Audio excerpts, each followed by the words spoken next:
Once upon a time, there was a small film studio filled with the snobbiest of snobs. There was Jacoby Romanus. I'm Leviticus Cornwall. Cornelius Rumfucker. It's Sean, goddammit. And then there was Ron Jelly. It's Matt Smith, motherfucker! And by the way, why do you keep fucking up our names? Like, really, how hard is it to remember Matthew Smith? We got Matthew Smith, we got Jacob Ramos up here. Come on, Jacob, After the talk three it up. musketeers defended the galaxy, they went on a quest to find the best intergalactic blowjob.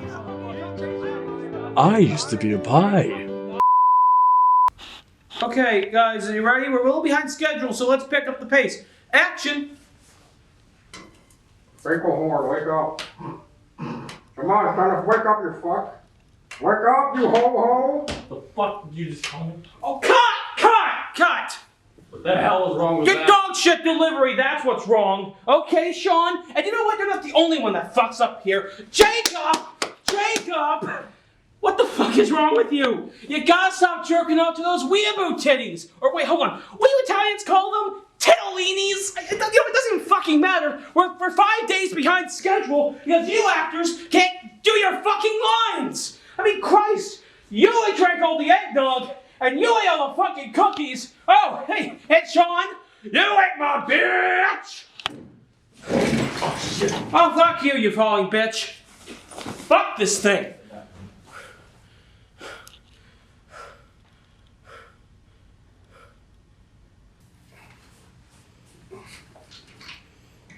Get out! Get out.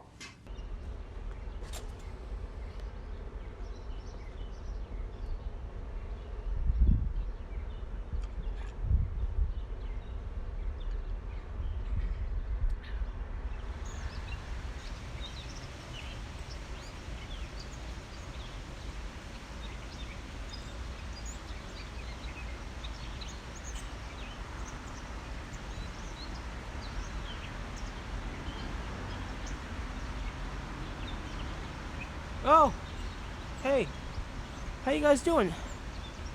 As you can see, I'm freezing my ass off. I bet you're wondering, why am I doing that? Well, let's just say my crew are being a bunch of assholes. You look like the Pillsbury Doughboy if his soul blackened and he had a stroke. Well, anyway, you know, there are times when I wish I wasn't born. You know, I'm not the only one who ever thought that way. Have you ever seen It's a Wonderful Life? I'm sure you have. But for some reason, I just feel compelled to talk about it. So, this is the Red Snobs, or Mary Snobmas, I guess, of It's a Wonderful Life. An inexperienced angel named Clarence is assigned to a man named George Bailey. Throughout his life, George had to sacrifice his hopes and dreams to help others. Well, now he's had it. Believing everyone's life would be better if he were dead, he goes to the bridge and decides to kill himself. But suddenly, an old man has fallen in. George decides to save the man, who, as it turns out, is Clarence, his guardian angel. Clarence decides to grant George's wish, and he'll see what a world without him would look like. What exactly does that look like? Will George like what he sees, or will he regret his wish? You know what? At this point, I might as well just freeze to death. I mean, hypothermia not too bad this time of year. Matt, stop. You have so much to live for. Matt Hernandez? What are you doing here? Stopping you from making the biggest mistake of your life. I think we should talk.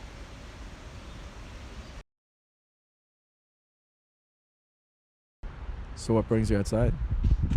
Well, my production crew are being a bunch of a-holes.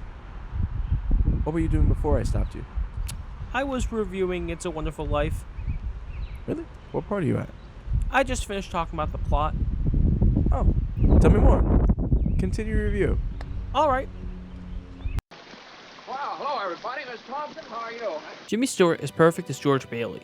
He's able to effortlessly capture the feelings of a man who wants to get everything he wants, but then has life taken away. He cares about the people of Bedford Falls, even if it doesn't benefit him. He's always optimistic, looking towards the future. Clarence is an interesting character. I'm not sure what to say about him. He's sweet and kind, and has The IQ of a rabbit, yes, but he's got the faith of a child. He tries to guide George away from death, but he mostly does it by talking. Mr. Potter is a great villain. He's nothing but a slimy bastard with no real moral qualities. There is no caring soul behind those eyes. The only thing he cares about is money. He's the perfect foil to George Bailey. He also plays a part in ruining George's life by calling the police on him. Another thing I like is the way the film reveals the twist. It gives us information slowly, instead of all at once. You slowly realize that things aren't as they seem. It's an excellent example of masterful filmmaking. The only negative I can think of is the film's pacing. It's a slower film, especially compared to most of today's films. Even then, it doesn't really ruin the movie for me. Huh. So this is something new. You see, sometimes when I'm reviewing a movie, and I want to talk about something, but it's not really negative or positive. It's just something I want to talk about. So I decided to come up with a new section. The structure of the film is rather interesting. The first 100 minutes of the film is told almost entirely in flashback. Sure, one could complain that that's a bad thing, since this leaves the last 30 minutes to get the main story going. But the thing that most people today would ignore is that you need all that flashback to understand who George is as a character. Nothing in this film is pointless. It all serves the story. And now I think about it, the first 100 minutes is the main story. Something I find interesting is that the film is available in both its original black and white version, as well as a colorized version. In fact, as of the release of this video, if you buy the most current Blu-ray of the film, you get both versions. Question is, which one is better? Honestly, I have no real preference. I'll just watch whatever version I feel like watching. Sometimes I'll watch color, sometimes I'll watch in black and white. It really doesn't make a difference. What else are you? What are you?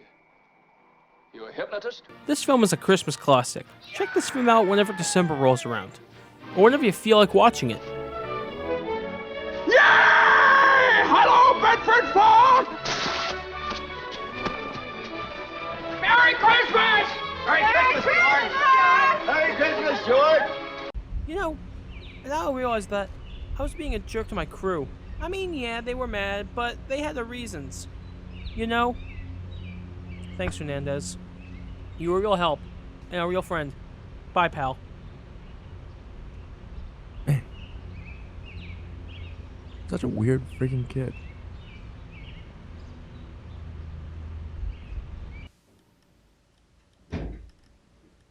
Merry Christmas, Jake! Happy New Year's from the Looney Bin.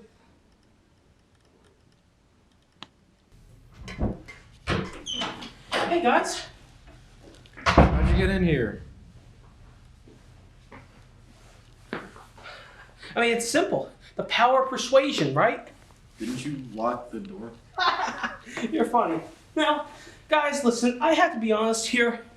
I just came back here to apologize because I was being an asshole, and I'm really sorry, Jacob, for insulting your heritage. Can you guys ever forgive me? You know what, Matt? It's okay, my friend. Come here. Come on, let's hug it out like a family. Come Doesn't on. mean I forgive you, but... Merry Christmas, assholes. I love you. You know what? I realize that the true meaning of Christmas isn't in all the material things and the gifts and the Tim Allens. It's about family. And that's what's so powerful about it. See, you agree with me. I guess. But if there's one thing for sure, Elf fucking sucks. Run.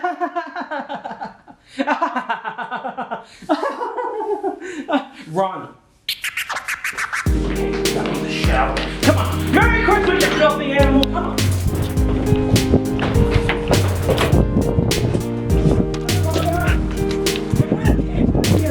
Oh, motherfucker, we are the champions of Christmas. Oh, dirty. Oh. And that's how the film snobs ruined Christmas. Was it stupid? I don't know. Is cocaine a hell of a drug? My point exactly. Good night, everyone. Have a Merry Christmas and a Happy New Year. Rick and Morty is over. Bitch, don't you talk about Rick and Morty like that! You stupid motherfucker! I will abuse that.